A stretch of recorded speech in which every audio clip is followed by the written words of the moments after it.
marriage is between a man and a woman. My husband owned lots of guns and would shoot me if I was not a defender of the Second Amendment. And I want to tell you a little bit about how I came to these beliefs. When I was a little girl, I adored my father. I adored my father until the day he died. And my father became a Republican at the same time and under the same circumstances that CRA was formed. My father was a Texas Democrat who became a Republican when he saw the encroachment of the federal government under Franklin D. Roosevelt. And from the time that I was about 6 years old, I can remember sitting with my dad every night as he watched the nightly news, and he would explain to me what was going on the nightly news. And every morning he would open up his New York Times and rant and rave over the breakfast table on what he saw there. My dad was a law professor. My mother was a stay-at-home mom, but ultimately my father became a Nixon appointee to the Ninth Circuit Court of Appeals, one of the lone conservative voices on that Ninth Circuit. If you know anything about the Ninth Circuit, you know that being a conservative there is tough, and you know I come from tough stock. I am pro-life for many reasons, because my faith tells me that life begins at conception.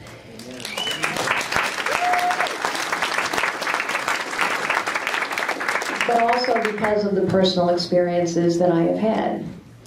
I was not able to bear children of my own, and because of that I know how precious the gift of life is. My mother-in-law was told to abort her baby. She did not. She stayed in the hospital for a year after my husband was born. And ultimately he became the joy of her life, and he has become the rock of mine. I will defend the rights of the unborn, and I will not turn my back. I will not turn my back on the values that we hold so dear. And I will hold Barbara Boxer accountable for the fact that she will protect fish all day long, but she cannot find it in her heart to protect the rights of the unborn or the families that she is throwing out of work. Because the work of the U.S. Senate now impacts every family and every business in America. And if you doubt that, think of the long list of legislation that the Senate contemplates right now. Cap and trade, health care, immigration reform. The list goes on and on. The Senate impacts every family and every business in America. And Barbara Boxer, as our U.S. Senator, is dangerous and powerful and punitive, and we must beat her. Yes. You know, some people say to me, you haven't been in politics before. And it's true, I haven't. But I will remind you that our founding fathers thought ours should be a citizen government. It is what by, for, and of the people means. And until World War II, we didn't have professional politicians. We had people who routinely moved from private life to public service and back again, and it was all to the good. Because the things that we live in the real world matter in public service. Things like accountability, things like actions speak louder than words, things like integrity, and things like knowing where jobs actually come from. I started my career as a receptionist. I was a medieval history major. I dropped out of UCLA Law School after a single semester, and I went back to work doing the only thing I knew how to do to pay the bills. I typed, and I filed, and I answered the phones. And I know, having lived the American dream, I know it is only in America that a woman like me could rise from being a medieval history major, a law school dropout, a full-time receptionist, to become the chief executive of one of the largest companies in the world and have the privilege to run for the U.S. Senate. But I also know where jobs come from, and they do not, Madam Boxer, come from the federal government. I am like you. I am a fiscal and a social conservative. And I believe the most important things we can do are stand up and fight for our conservative values, and to stand up and fight for every job, because we are killing the American dream every single day through bigger and bigger government, higher and higher taxes, thicker and thicker regulations. And I will have the courage and the experience to fight to actually cut federal spending. And ladies and gentlemen, we have to cut federal spending, because our deficit now, our debt now is $12.5 trillion. Ronald Reagan was concerned when it was $1 trillion. And that $12.5 trillion is a national security problem, because for the first time, foreigners own more of our debt than Americans. That is a bad place to be. The only way we can cut the deficit is to grow the economy and cut spending. Grow the economy, cut spending. And the only way to grow the economy is to cut taxes and cut regulation and make sure credit is available, particularly to small businesses, innovators, and entrepreneurs. And the only way to cut spending is to bring both transparency and accountability back to Washington. Let us put every agency budget up on the internet for every American taxpayer to see. They will be outraged at how our money is being spent. And talk about common sense. When somebody has a spending problem, what do? You cut them off. And that is what we should do with the federal government, and it is why I have signed the Taxpayer Protection Pledge. No new taxes for any reason, and let's cut taxes while we are at it.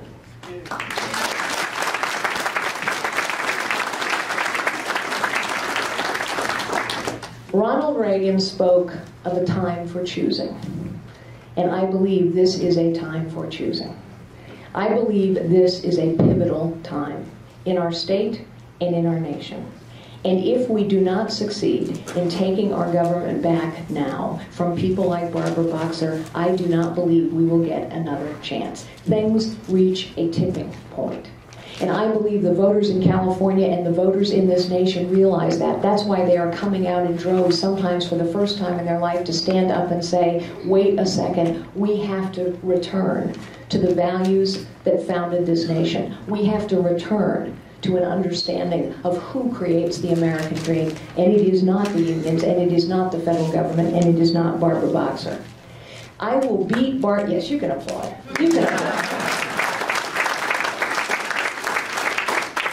I will beat Barbara Boxer because I will go toe-to-toe with her on the sanctity of life versus a woman's right to choose, but I will also go toe-to-toe with her on her record. I will force her to explain an indefensible record. Explain to me, Barbara Boxer, why you will not step forward and help turn the water back on. Is it true? It must be true that you care more about fish than you do about the rights of the unborn. It must be true that you care more about the fish than the 50,000 families you have thrown out of work because of a little fish called the smelt and a nameless, faceless bureaucrat in Washington, D.C. who is accountable to no one and who ordered that water to be turned off.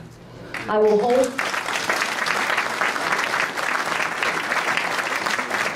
her accountable for the fact that she believes cap and trade is the answer, this despite the fact that it will kill 2.5 million jobs and destroy trillions of dollars worth of economic output. She believes card check is the right answer. Why? Because the unions back her every single time. She believes that we ought to have free trade agreements languishing in the U.S. Senate, this despite the fact that 20% of our state's economy depends on trade. And in all the time that she has been in Washington, D.C., and ladies and gentlemen, believe it or not, it is 28 years that Barbara Boxer has represented the state, first as a congresswoman, now as a senator. In all those 28 years, you know what she has done? You know what she has done? She has signed only 3 bills into law with her name on them. Naming a river in Virginia, naming a courthouse in Fresno, and bringing some federal dollars back to the Bay Area for seismic retrofits. That's all she's done. I will run on my record all day long, and I will force her to run on her record all day long.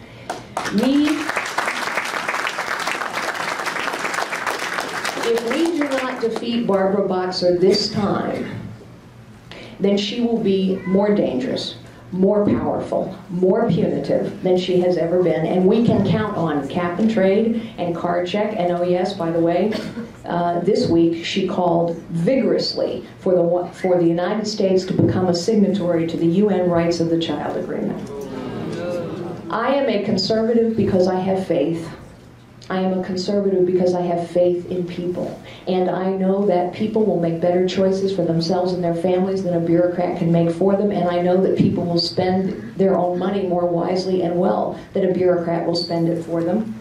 And I am seeking your endorsement because I am a conservative. Because when I go toe-to-toe with Barbara Boxer, I want to know that you are behind me. And because she knows I can beat her. And that's why Julia stands in the back of this room. Barbara Boxer has me tailed to every public appearance I go to. The unions have a website up on me. The Democratic Party has a website up on me. They do not have the same resources going against my opponents. I am asking for your endorsement because we must take our government back, we must make it work, and we must beat Barbara Boxer. And ladies and gentlemen, I am the only candidate in this race who can stand and beat her. Thank you so very much.